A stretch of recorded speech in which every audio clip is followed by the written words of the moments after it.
ताई, मला जरा तुमच्याशी बोलायचं होतं. फ्री आहात का तुम्ही? अहो ताई, तुमच्यासाठी तर भरपूर वेळ आहे. बोला ना, काही काम होतं का? अहो, तुम्हाला माहीत आहे का, आपल्या गावात एक बँक सुरू झाली आहे आणि जवळच आहे. मी काय विचार केला, त्यामध्येच आपल्या ग्रामसंघाचं खातं उघडलं तर. तुमचं काय मत आहे? हो ताई, मी पण तुम्हाला हेच बोलणार होते. आपली आत्ताची ही बँक आपल्या गावापासून फार लांब आहे आणि या बँकेत काही काम असेल तर यायला जायला खूप वेळ लागतो. त्यामुळे आपली दुसरी कामंही अडून जातात ना. आणि कधी बँकेत गर्दी असेल तर मग झालंच, संपूर्ण दिवस निघून जातो आपला. हो ताई, अगदी बरोबर बोललात. मग ताई, आपण आपल्या जवळच्या बँकेत खातं उघडूया का? मी पण आता हाच विचार करत होते की जाऊन लगेच फॉर्म भरून येते. बरं अध्यक्षताई, मग किती दिवस लागणार आपलं खातं नवीन ओपन व्हायला? आणि पासबुक, चेकबुक किती दिवसात मिळेल आपल्याला? हो हो, तिकडे फॉर्म भरल्यावर मी हे सगळं विचारणारच आहे. म्हणजे आपल्याला पुढचे व्यवहार तसे करता येतील ना. बरं बरं, त्यासाठीच विचारत होते मी. हो हो, समजलं हो मला. अध्यक्षताई, बँकेत फॉर्म भरून आल्यावर ताई, ऐकताय का? फॉर्म भरून आले हं मी. त्यांना विचारलं, त्यांनी पासबुक मला लगेच दिलं आणि चेकबुक म्हणे 7 दिवसांनी मिळणार आहे. अरे वा, छान झालं. आता काही अडचण आली तर मी सुद्धा लगेच जाऊ शकते या बँकेत. एक गोष्ट बरी झाली, आपली बँक काही जास्त लांब नाही आता. आधी तर किती वेळ जायचा बँकेत जायला. हो, काय करणार, आपला नाईलाज होता ना. बरं, आता जे पण चेक येतील ना ते ह्याच बँकेत जमा करा, बरं का? हो, नक्की ताई.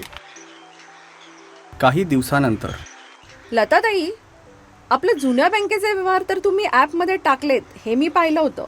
पण नवीन पासबुकचे व्यवहार तुम्ही अजून सुरू केलेले दिसत नाही आहेत. आणि तसं काही सांगितलंही नाही मला तुम्ही.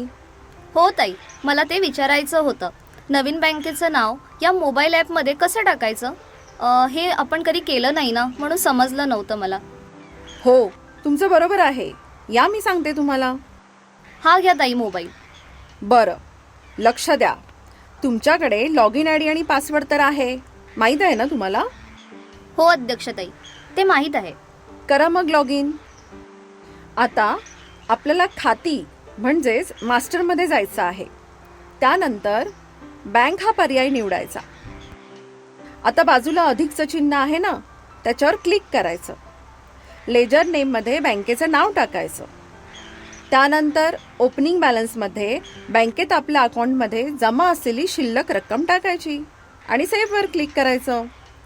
झालं बघा, आपलं बँकचं अकाउंट तयार. ताई, हे तर इतकं सोपं होतं.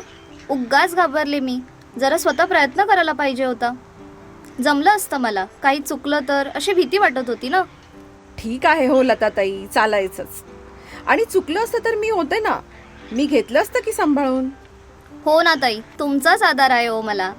बरं बरं, बस झालं. झालं ना बँकेत अकाउंट तयार. आता नोंदवणार ना पुढच्या एंट्री? हो, मग आता पटापट करते.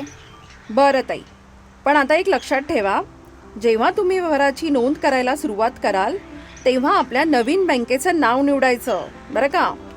हो ताई, मी लक्षात ठेवे. छान, करा आता तुम्ही. मी एकदा नंतर सर्व रक्कम चेक करून घेईन. चला. दोघीजणी आपापल्या कामाला लागतात.